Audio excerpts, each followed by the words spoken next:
Railway Palakkad ഡിവിഷന് കീഴിലുള്ള മംഗളൂരു ഉള്ളാൾ മേഖലയെ മൈസൂരു ഡിവിഷനിലേക്ക് മാറ്റാനുള്ള ഉത്തരവ് പിൻവലിക്കണമെന്ന് കാസർഗോഡ് ജില്ലാ വികസന സമിതി പ്രമേയത്തിലൂടെ ആവശ്യപ്പെട്ടു. നിലവിലെ തീരുമാനം കാസർഗോഡിനെ റെയിൽവേ ഭൂപടത്തിൽ ഇല്ലാതാക്കുന്നതെന്ന് രാജ്മോഹൻ ഉണ്ണിത്താൻ എം പറഞ്ഞു. പാലക്കാട് റെയിൽവേ ഡിവിഷൻ വിഭജനം ഉത്തര മലബാറിൽ പ്രത്യേകിച്ച് കാസർഗോഡ് ജില്ലയിലെ റെയിൽവേ വികസനത്തെയും യാത്രാ സൗകര്യങ്ങളെയും ഗുരുതരമായി ബാധിക്കുമെന്ന് ജില്ലാ കലക്ടറുടെ അധ്യക്ഷതയിൽ ചേർന്ന ജില്ലാ വികസന സമിതി യോഗം വിലയിരുത്തി. പാലക്കാട് ഡിവിഷനിൽ നിന്ന് പനമ്പൂർ പോർട്ട് ഉൾപ്പെടുന്ന മംഗളൂരു മേഖല നഷ്ടപ്പെടുന്നതോടെ പ്രതിവർഷം 600 കോടി രൂപയുടെ വരുമാന നഷ്ടമാണ് ഉണ്ടാകുന്നത്. ഇത് സാമ്പത്തിക ഭദ്രതയും നിലനിൽപ്പും അപകടത്തിലാക്കും.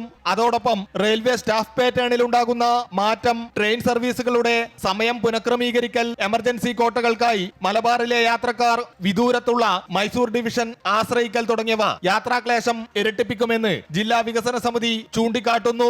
Kasaragod Kumbla railway station satellite സ്റ്റേഷനായി വികസിപ്പിക്കണമെന്ന ആവശ്യത്തിനടക്കം തിരിച്ചടിയെന്ന് രാജ്മോഹൻ ഉണ്ണിത്താൻ എം പറഞ്ഞു. ഇപ്പൊ 2 ഡിവിഷന്റെ പെർമിഷൻ ഉണ്ടെങ്കിൽ ഒരു തീവണ്ടി വരും. മാത്രമല്ല, ഞാൻ കഴിഞ്ഞ കുറേ കാലമായി ആവശ്യപ്പെടുന്ന ഒന്നാണ് നമ്മുടെ കുമ്പള സ്റ്റേഷൻ ഒരു സാറ്റലൈറ്റ് സ്റ്റേഷൻ ആക്കണം.